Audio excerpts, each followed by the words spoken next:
አሰላሙ አሌይኩም ወራህመቱላሂ ወበረካቱ። እድና የተከበራችሁ መዳም ቅመሞችዬ ቤተሰቦቼ ሁላችሁም ደህና ናችሁ? እኔ አልሐምዱሊላህ ደህና ነኝ። ማሻአላህ ልጄ እያየሁኝ ነው። በዚህ አጋጣሚ ሲገለበጥ እያየሁት ነው። እና እንዴት ናችሁ? ደህና ናችሁ? አልሐምዱሊላህ ደህና ነኝ። ዛሬ ቤት ውስጥ ነው የምሰራው። እንደምትመለከቱ ይሄን ነገር እኮ አልተውኩትም፣ እያሰራሁኝ ነው። ምጠልብኝ ካላችሁ ለኢድ ለአረፋ ለኢድ አሰራላችኋለሁ በትዕዛዝ ማለት ነው። ልጄ እዛ ጋ አለ እንዳይገባ እየተጫወተ ነው እና እያሰራውኝ ነው። ችግር የለውም እዘዙኝ፣ ለኢድ አሰራላችኋለሁ ችግር የለውም። ሌላው አንድ እህቴ የጠየቅሽኝ ጥያቄ አለኝ። ባባዬ አንዴ ልጄ ላንሳ። ምንድነው ደከማሽ? እና አንዲት እህቴ 250 ሺህ ብር አለኝ እና አንድም ትንሽ ቤት አለው ግን 250 ሺህ ብሩ ይዤ መጥቼ ቤት መስራት እፈልጋለሁ ብለሽኛል። ነይ ይበቃሻል፣ ስሪ፣ አላህ ነው የሚያብቃቃው። ነይና 9 ዓመቴ ነው በቅቶኛል ብለሽኛል።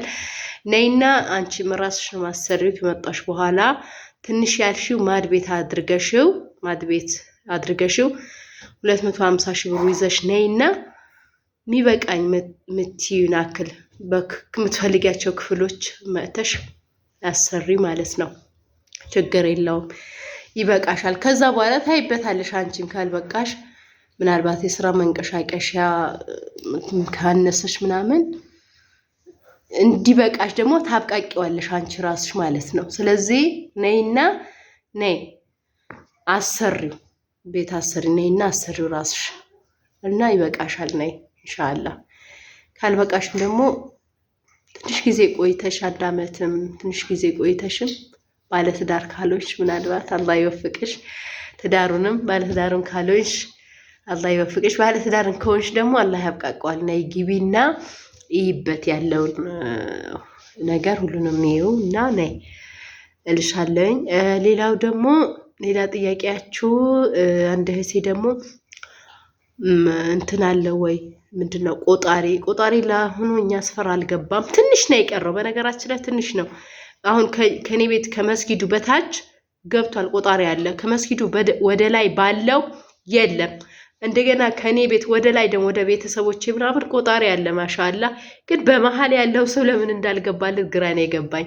ስለዚህ አለ ግን ለጊዜው አሁን እኔ ያለሁበት አካባቢ አልገባም። ቧንቧ ውሃ በመንግስት አልመጣም። ግን ብር ካለ እዚህም ራስሽን ማውጣት ትችያለሽ፣ ችግር የለውም። የቧንቧ ይሄ እንደዛ የሚሽከረከረውን እንዲህ ሳይሆን እንደሚሽከረከረውን ብር ካለሽ እናቴ በራስሽ ማውጣት ትችያለሽ። እኔ ራሱ አሁን አሸዋ አለኝ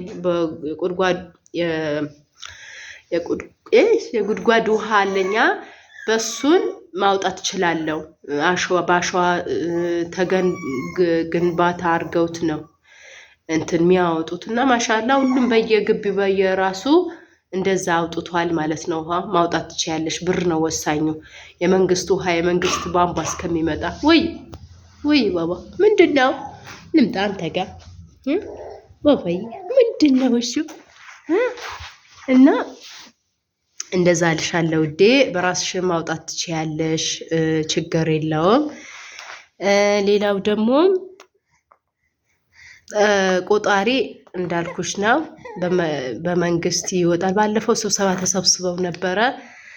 ያው ብር ብለዋል። እያንዳንዱ የሚደርሰው ተነጋግረው ነበር። ግን ከባድ ነው። አንድ ሰው አስባችሁታል? በመንግስት በራሱ ጊዜ ይምጣ እንጂ ብር ተዋጥቶ ከባድ ነው እላችኋለሁኝ። እና ይመስላል ሳላወጣው ጠዋት ነበር ያወጣሁት፣ አሁን የለም። እና እንደዛ አልሻለሁ ውዴ። በቃ ምን ልበላችሁ፣ ሼር አድርጉልኝ፣ ሰብስክራይብ አድርጉልኝ፣ አበረታቱኝ። ወላይ ድጋፋችን እፈልጋለሁ። እኔ ውዶች ድጋፋችን እፈልጋለሁ። ወላይ እናንተ ስትደግፉኝ፣ እናንተ ከኔ ጋር ስትሆኑ ስታግዙኝ ነው እኔም እንትን ምለው ማድገውም ቻናል የሚያድገው እናንተ ከጎኔ ስትሆኑ ነው። እና ወላይ ከስደት ከተመለስን በኋላ ደግሞ ሁላችንም አንድ ላይ ተባብረን ወደፊት ብንጓዝ አሪፍ ነው፣ ደስ ይላል። እናንተም ቻናል ክፈቱ፣ ቻናል ስሩ። ከመጣችሁ በኋላ ወላሂ ቢያንስ ስራ ባይኖርም እንዲህ የቀነ ውሏችን አንዳንድ ነገር ምክር አንዳንድ ነገር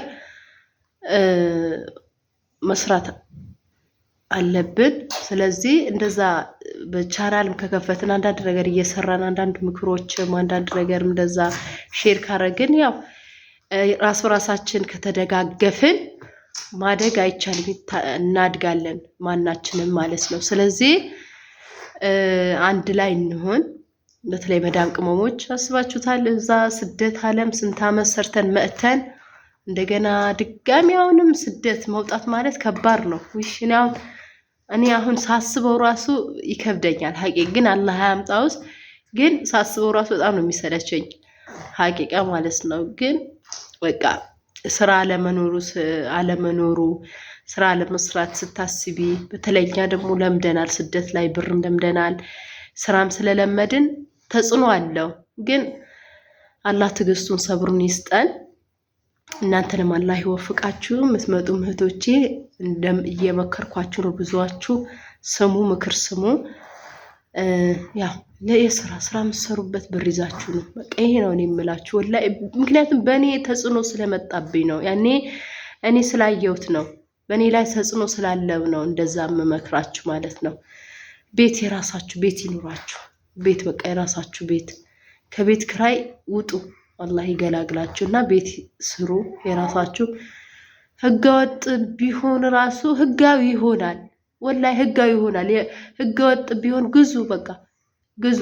ቢያንስ መሬት ከገዛችሁ መሬቱን የሆነ አታክልት ታስቀብሩበት እስከምትሰሩበት ድረስ ቤት እስከምትሰሩበት ድረስ የሆነ ስራ አሰሩበት እና እንደዛ እላችኋለሁ። ወይም መሬት ከምትገዙ ደግሞ ጨክናችሁ ቤት ያለበት መሬት ግዙ። ቤት ያለበት ግዙ። ሁለቴ እንዳትደክሙ ማለት ነው። በአንድ ቤት ያለበት ግዙ። ይህንን ነው የምላችሁ ዱችዬ። ኢንሻአላህ እንገናኛለን። ሰላሙ አለይኩም ወራህመቱላሂ ወበረካቱ።